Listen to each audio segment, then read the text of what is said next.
Oh no, I dropped my pen. Wait, I'm not going to bend down because I have the exact same color pen on my desk because I'm a fat kid and can't pick up pens when they fall by my feet. You just don't want to show me your butt. That's fine. I don't want to show you. I've only shown like 20,000 people my butt in my lifetime, and I don't want it to be 20,001. Fair enough. So, hi there. We're going to start the show now. All right. You, the listener, are listening to Pop Partisan, the podcast that brings real world issues into pop culture worlds for a non court ordered reason. We examine things like if Homer Simpson is a Democrat, does Cthulhu represent environmental catastrophe? Is Don Quixote the epitome of toxic masculinity? Never read that book. I haven't either. It's very long and the font is very, very small. I don't think Cervantes wanted people to read it, to be honest. Probably. So basically, we're taking all of your favorite pop culture indulgences and things that you like to say are pop culture indulgences, like Cervantes, and trouncing them with a healthy dose of real-world anxieties. I have so much anxiety. So much. So buckle up. Buttercup, baby, don't you let me down. Buckle up, baby. Okay. Sweet. So for serial listeners, I'm Sam. And I'm Anthony. And today we are going to be discussing the Marvel Cinematic Universe. All of it. All of it. No, just a very small chunklet of it. And unions. And when we say Marvel Cinematic Universe, we just mean the movies because neither of us have the fandom fortitude in order to go into comic books. I mean, I'm a fan of buying books that are just filled with pictures. Pictures, yeah. I like I said, I can't read. Yes, and I spend my money on other things like alcohol, I was just gonna say food. I pay rent too, but that's included. Yeah, so the Marvel Cinematic Universe is the slew of movies that we've seen basically since 2008. Some people even take it back to like 2004, 2006 when the original Hulk movie came out. But it's basically the last decade or so chronicling the adventures of Iron Man, Thor, Captain America, the green one, the other green one. Actually, I just mentioned the Hulk, so of course saying the green one and the other green one is very apropos. And of course, our favorite character, Paul Rudd. Do we count the Spider-Man with Tobey Maguire that was like back in 2002? We don't, but we should, because did you know Tobey Maguire is actually like, and I probably am wrong on this, he's the inspiration behind the Entourage TV series. Really? I didn't know that. Yeah. So who is this Ari? I think it's still Adrian Brody, right? Probably. It's been forever since I've seen that TV series. I'll be impressed if we come full circle and actually do Entourage as part of this show. Oh, that would be a good rewatch. I could do that. But being in a comic book fantasy world, you would think that there aren't really many chances for things to get super political or for politics to ebb through into all of the fantastical things. But you'd be wrong. Oh, you would be dead wrong. My buddy was very upset at, what was it, Endgame? Infinity War. No, it was Endgame, where the women, all like do a dashing run for the gauntlet. Yeah, because women shouldn't ever support one another. He was just upset about it, and I was like, it's a movie, dude. We're going to cut all of this out just so we're not construed as being sexist in the retrospect. You're the sexist one, not me. No, you're the sexist one. Wabbit season. Duck season?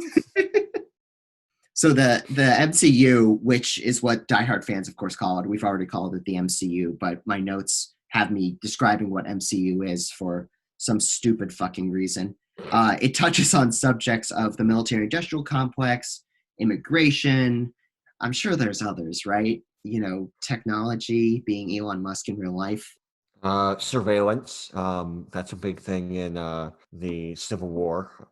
Well, in the movie Civil War, not in the American Civil War. Right. Yes. Old big brother Abe Lincoln coming down, gonna be a peeping Tom in the Virginia plantation. Well, he was 72 feet tall, so it's like he was very physically suited to do all that. Hell of a boxer too. Hell of a boxer. Yeah, Anthony, why don't you explain what unions are for all of the unwashed schlubs who don't know what a union is? I was one of those unwashed plebs that did not know what a union was back when I was 18 and working at a Kroger. You still haven't showered. I still haven't showered. I still look like a hobo, but a union is a band of employees, usually lower than management, that will come together and collective bargaining with their employers for better working conditions, benefits, how to go about registering complaint, promotions within unions and the trades that those unions represent, while also protecting the integrity of the trade. You don't want some Joe Schmo coming off the block and working on your pipes and damaging, the reputation of, the plumbers union. When you say pipes, you literally mean pipes in this situation. I mean literal pipes, like the things that water flow through.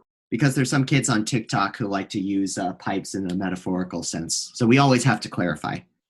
Right. Yes, I don't do TikTok, so Sam's going to clarify anything on TikTok. I don't know TikTok either. I was just trying to sound cool with the kids. Expand I'm only 28. Why am I talking like I'm like 60? This doesn't bode well for my future. You look like you're 60. Thank you. Yeah, you're welcome. So I think our central question. Oh, I thought you had more about. I thought you had more about unions. Do you want me to say the central question thing? Do you want to say the central question thing? Well, I was going to jump into it, and then I was rudely interrupted, so I might as well let you go and do it. Okay. Do you want to do like every other word? No. That would be a nightmare. That would be a very, yes. So what we want to address in this episode of Pop Partisan is what if instead of the Sokovia Accords, which is the seminal piece of a seminal treaty. Okay, I'm just going to say all that over again. What we want to address in this episode is what if instead of the Sokovia Accords limiting the actions of Marvel superheroes, there was a labor contract instead, and how would that impact the Avengers saving the world?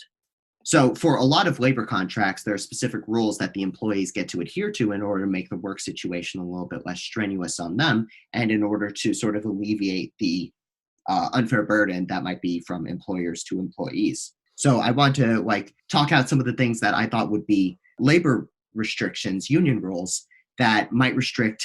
I have a handful. One, I think there'd be travel restrictions. So you can go from New York to Miami in order to save the day, but you can't go from New York to Lagos in Nigeria. That makes sense. I wonder how would they prevent that? I mean, you have plenty of just make sure that all of the crime happen on the continent, so that way you don't have to take a plane. So take all the crime in the world and make sure it's on one continent. Yeah, just put it all in. Well, the British tried to do that with Australia back in the 18th and 19th century. They did, and that island of convicts seems to have figured things out. So many white people. So many white people. Another idea that I had in mind, which I know the IATSE, the International Association of Theater and Screen Employees, does this, where there's hours of work that they're restricted to when they're producing a TV show or a movie, where you can't work for more than 8 hours continuously, or there has to be a certain number of breaks or things like that. So it'd be interesting to see if the superheroes did something similar. Can you imagine Hulk just being I need a break. I can't do this. I can't do this right now. I need a lunch break. Hulk need breather. Hulk going to Starbucks. Anybody need anything? I was talking to a friend the other night, and I realized that my Hulk and my caveman are the exact same. You can work on it. I can work on it, yeah. Just wander through the streets and just mumbling in accents, pretending to be the Hulk, I'm sure. I'm sure it's not any different than what goes on in the capital of our nation on any given day. I mean, if you're gonna practice accents, you practice it in the capital of the United States. Did you forget what country we were in for a second? No. You paused. You were capital of United, or maybe that's your caveman impression. Sam live in capital of country of large land. Another rule that I thought would be would restrict the Avengers saving the day would be getting hurt in the workplace. So about this cool thing called OSHA? Yes. Yes, that's the Occupational Safe D and Hazard. I think the A stands for association. I can't remember. I think so, yes. But could you imagine like lodging a complaint to OSHA around like just trying to like stop Thanos from like fucking up shit? That would be funny. Thor smashed me with his hammer. I'm reporting this to the workplace. Yeah, and I already had like 3 days lined up for taking vacation next week, so I'm just gonna take all of next week off if that's okay. R- I send the hospital bill to HR, right? Yes, yes, you do. I don't know. I don't I know. actually don't know who would. Well, insurance would cover it. I don't know what I'm talking about. I don't know. Would they cover a demigod's hammer slamming on your hand and breaking every bone in your body? Yeah, but watch like the employer like not offering a comprehensive healthcare policy, so it's like a PPO instead of the HMO, or I can't remember the letters. Like which one is the actually good one, I think HMO is pretty good. or it just has like an obnoxiously high premium, so that way you have to like spend $15,000 on healthcare bills before insurance kicks in or something. Right, yeah. I had that at some point, and I ended up paying like for 2 months of healthcare bills out of pocket. It was brutal. Every time I get a bill from healthcare, I just get irate. It's not good for my health. Yeah, it just ends up being a cyclical. Yeah, exactly, exactly. But yeah, what else do you think would be a union rule that might restrict Avengers from doing stuff? No one but Nick Fury can call upon Captain Marvel because she is a complete. Because she's free agent. Yeah, she's free agent and she's like a game breaker. Although that does go along with like her in the MCU. She's very like I do what I want. Screw you. I do what I want. Maybe she's a detriment to the union. So they're like, no, we don't want you in here because you're just gonna do whatever you want anyway. No. Quick spin-off question: is Captain Marvel a scab? Oh, definitely. I want to agree too, but I don't want to say it. But I am saying on the podcast right now that Captain Marvel might be a scab. She literally saves the day in Endgame after everybody, is getting demolished. She just comes in. She's like, all right, I'm done here. Bye. And she like shoots through the giant like Spaceship. starship that's shaped like a paper football. A Dorito. A Dorito. Yeah, that's a better shape frame of reference. So obviously we know that Captain Marvel is not going to be a part of a union. That doesn't mean that the other superheroes aren't part of a union, nor does it mean that they can't represent a respective union. Yes, and thank you so much for helping that transition. Yeah, I was thinking about it and I realized like Iron Man and War Machine would be the ones representing the International Association of Machinists, like the ones that build like factory machines and stuff like that. Thor obviously would be the International Brotherhood of Electrical Workers Obviously. because he's made of electricity and he has a brother, which are the only two requisites in order to be in the IBEW. Fair. Hulk would be the Teamsters, because Hulk is a truck driver. Yeah. The Teamsters right now end up encapsulating like a really generalist like union, especially for the United States. So I was thinking like, oh yeah, they're like the manpower behind all these things. Teamsters are probably going to be mad at us after this episode comes out. Probably. Yeah. This one isn't good, but let me know what you think. Captain America as the Service Employees International Union. What do they represent? Service employees internationally. Oh. And you know what the kicker is? Guess what the kicker is? What? They're a union. How is that a kicker? You're gonna have to explain that one to me. I don't, because it's like in the name and stuff. Oh, okay. So it's like repetitious. Yes, that's exactly it. I don't see how Captain America fits in that one. I had Black Panther as United Steel Workers because of vibranium. Oh, vibranium. That makes sense. Okay, I like that. Nick Fury would be the AFL-CIO, like the one that's like the confederacy of all of the labor unions. Yeah, I can see that. Then again, I say that not knowing like the rapport with the unions we already mentioned and the AFL-CIO. So some of those might not be members. And then the other one I had in mind is Groot would obviously be the communications worker of America because he's very eloquent and has such a diverse vernacular. He does. Yeah, I think that would work too. I guess. Those are all the ones I Well, had. boss, what should we do? We have negotiations coming up, and we want better benefits. Poor Dave here lost his larynx in a terrible accident. I am Groot. Yes, but we need something more than that. I am Groot. Okay, he's useless, Dave. We need to come up with something else. I am Groot. Just walk away. Just turn around, walk away. I am Groot. Would it be bad if I did the entire podcast just like saying I am Groot in the inflection I want to talk? I would put my head through a desk. Yep. That's why you keep buying all those desks. Yep, I am stacked to the brim with desks. Girlfriend keeps asking me when can we go out again, and I say, I got to buy another desk. I have to buy a Costco pack of 10 desks. So getting to the confluence of union and MCU things, I wanted to ask the question just for the first point of discussion. Would Captain America be loyal to the union contract or be loyal to protecting people? So I think this sort of answers itself with how he behaves to the Sokovia Accords, right? Right. He kind of just says, fuck it, like I can't do this anymore. I think it's funny because in the first Avengers, Captain America's first movie, right, he leaves showbiz, right, which I'm assuming is part of a contract, going around the troops and, rah, rah, rah, all that stuff. You mean the army, not showbiz? No, he was doing showbiz, right, with the USO. Oh, okay. I thought of him as like a military man first. Well, I mean, that's when he eventually becomes, but like, they create him and then they're like, yeah, we don't want to send you out to fight because you were expensive and we only have one of you. So that's the whole reason Bob Hope got out of doing military things.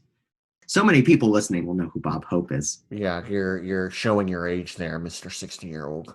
Yeah. Getting older by the second. You are. As we all are. As we all are, yes. But no, I mean, he leaves and he goes to help or look for his friend, really, but still under the auspices of, fighting the good fight against the Nazis. So yeah, I don't think a labor contract is going to stop Captain America from doing his thing and saving people. Like, that's just who he is, no matter what, with the Sokovia Accords as a sort of backdrop. I don't think a labor contract would hold him back.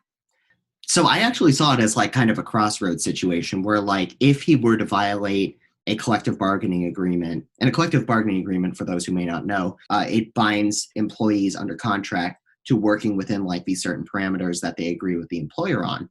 And so whether or not the contract actually would like prohibit work for other superheroes, Captain America might have some more skepticism as to whether or not he chooses to act out and do the right thing. And ultimately, we kind of see the answer too in Captain America Winter Soldier, not Captain America Winter Soldier, Captain America Civil War. I had the name of the person who is the main character in the movie correct, but not the title of the film. So it was ultimately useless. Yeah, the entire plot of it is him recognizing that there are these limiting factors that are coming into play when it comes to how he's going to operate as a superhero, how all of the other superheroes are going to choose to operate. And he ultimately bulks that and ends up basically splitting the cadre of superheroes that exist down the Team Cap and Team Iron Man lines. Even though it's weird, I don't know about you, I was always Team Iron Man just because I liked how Robert Downey Jr. kind of did Groucho Marx whenever he did Tony Stark. I rewatched Civil War a few months ago, and I sort of was like, I feel the way Cap feels. And, I think in some ways, he has a good point. The Sokovia, both of them have good points, but I think Cap sort of comes down on the idea that, like, we're superheroes, and, if we need to save the world, like, we need to do that. That's what we're called to do. And destruction is a problem, but at the same time, break a few eggs to make an omelet, I guess is sort of the operation. Yeah.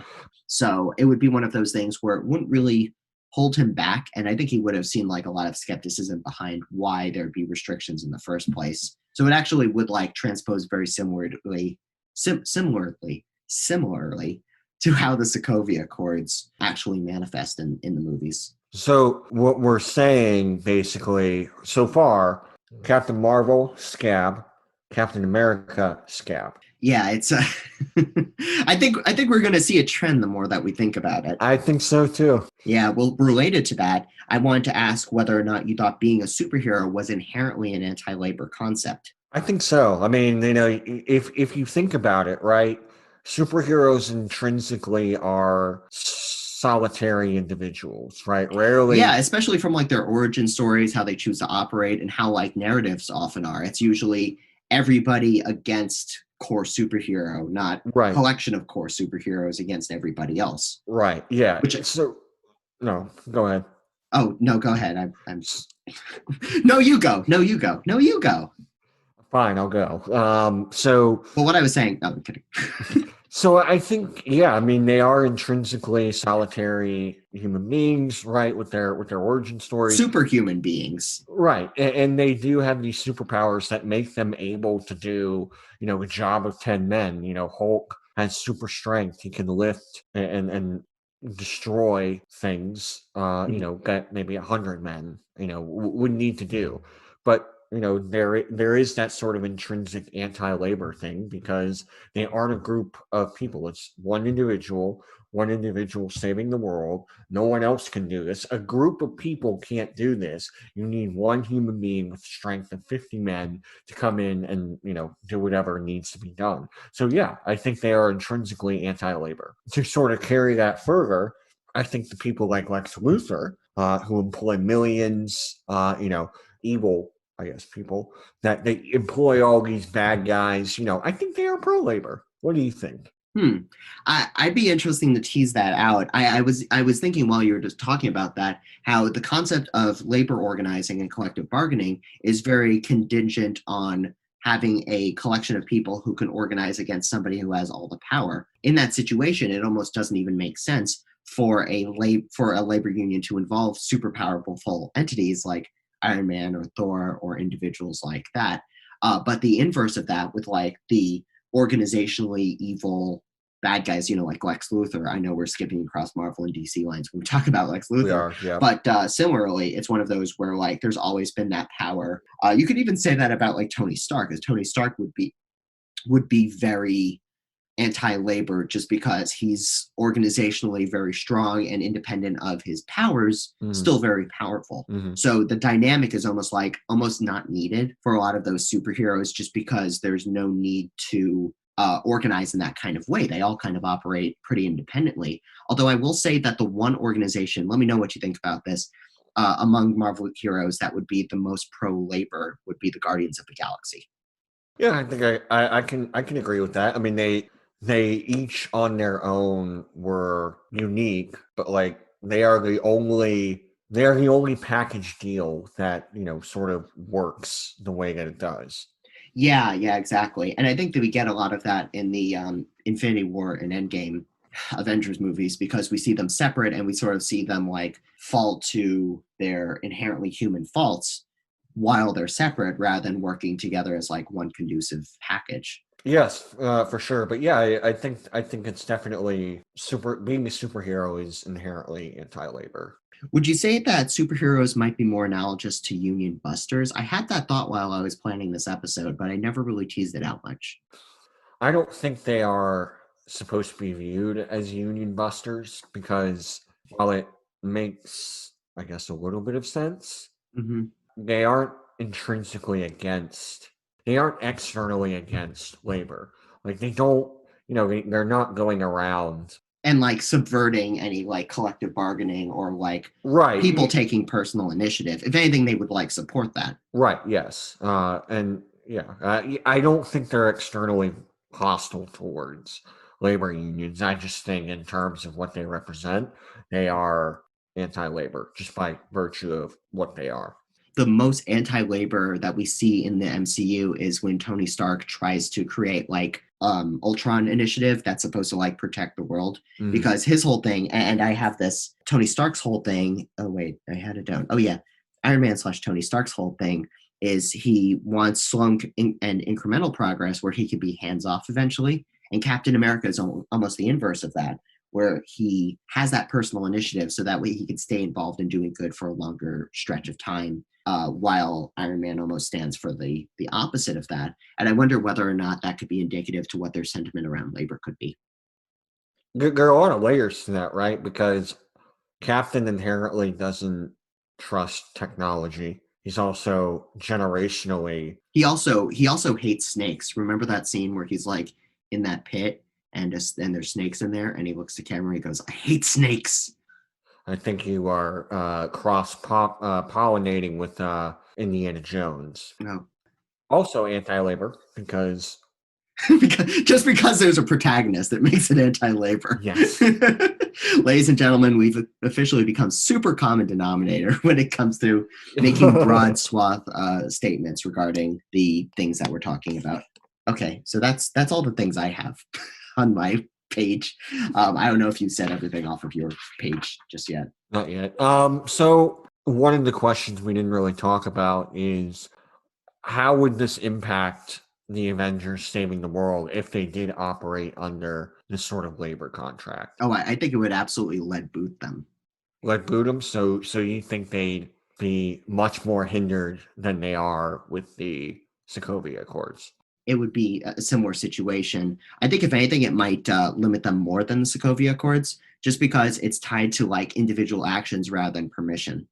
So it's like they might be able to get more permission through the Sokovia Accords, but through the labor contract, they might only be permitted to work a certain stretch of time, or might be like much more finitely limited to how they can quote unquote save the day. What would be a better contract enforcer, Shield or the UN? Oh, good question. Because Shield has so many problems, They do. and the UN has so many problems.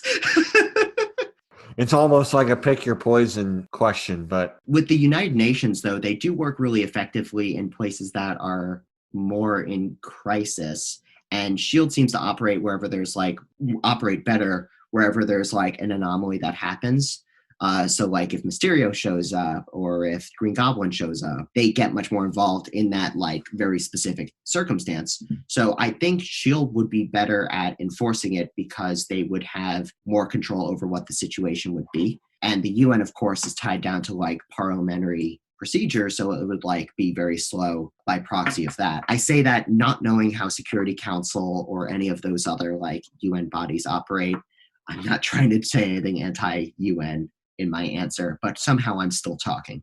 I think that's an interesting point. I hadn't thought about the Security Council. So let's tweak it a bit.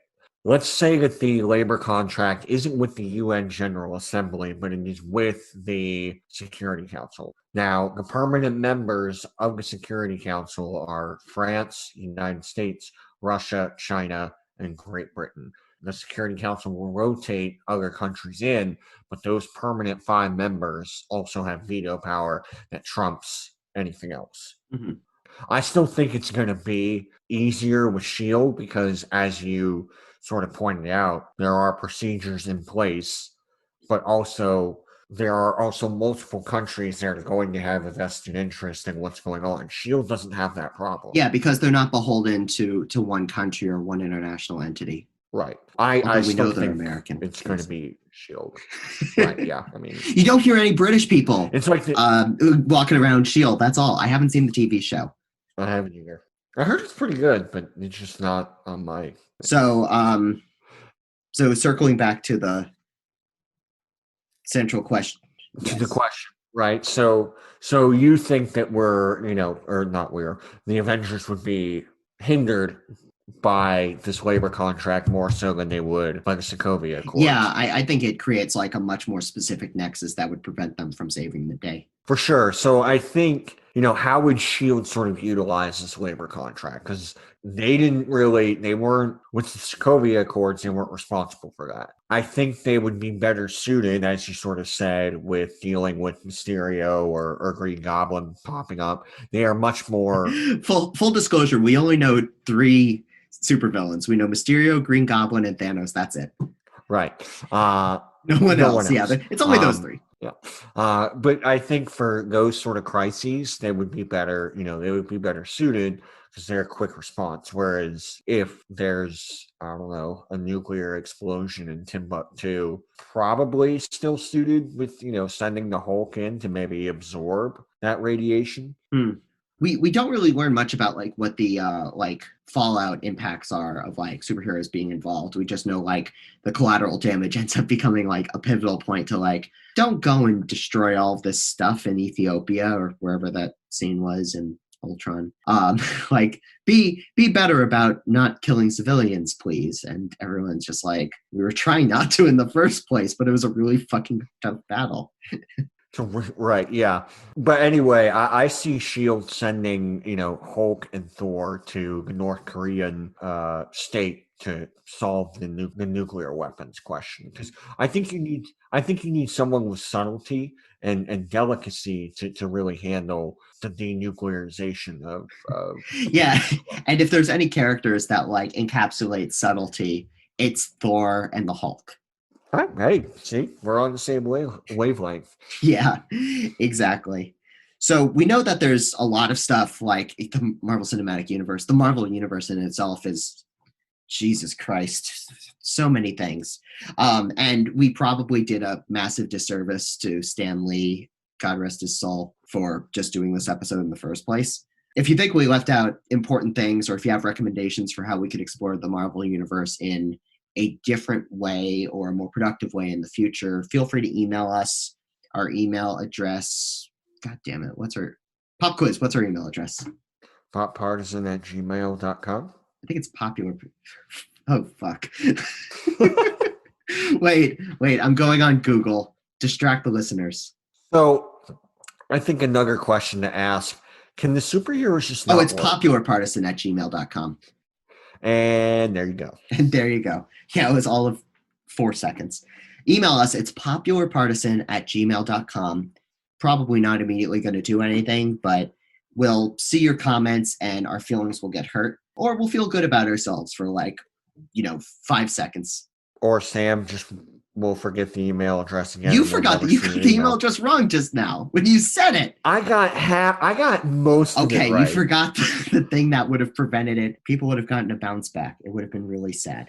Okay, so thanks for listening to us rambling. That's it for this episode. Next week, we're going to talk about environmental policy stuff. So thanks for listening. Bye. Bye. I'm going to go set something on fire. Pop Partisan is hosted and created by Sam Gerard and Anthony Tarzi. Logo by Emily Turner. PopPartisan.com designed by Joe Gerard. Music by Andrew LaVogue. Go find Andrew on Instagram, Spotify, and Bandcamp. Thank us later. Make sure you subscribe to Pop Partisan wherever you get your podcast fix.